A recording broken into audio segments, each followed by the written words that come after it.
Just when everyone thought GPT-6 would dominate the AI conversation, a new leak suggests Anthropic might have a surprise ready first. According to multiple reports, Claude Fable 5.1 could launch as early as August. And if these leaks are accurate, Anthropic isn't just releasing an update. They're trying to beat OpenAI to the punch. So what's actually changing? Unlike most AI upgrades, Claude Fable 5.1 reportedly won't cost more than Fable 5. Instead, Anthropic seems to be focusing on what matters most right now: better reasoning and more capable AI agents. That means the model could handle much longer tasks, make smarter decisions across multiple steps, and perform autonomous workflows more reliably. And here's where things get interesting.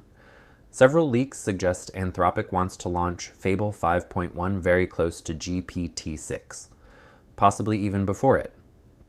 If that happens, OpenAI could lose the spotlight before GPT-6 is officially released. Of course, none of this has been confirmed by Anthropic, so it's important to treat these reports as rumors for now. But the timing makes a lot of sense. The AI race has become incredibly competitive, with companies like Anthropic, Google, and Moonshot AI all pushing new frontier models.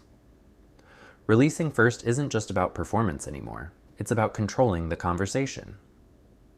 If Claude Fable 5.1 delivers the improvements these leaks are promising, August could become one of the biggest months we've ever seen in AI. Now the question is, will Anthropic beat GPT-6 to the market, or is OpenAI about to surprise everyone? Let me know what you think in the comments.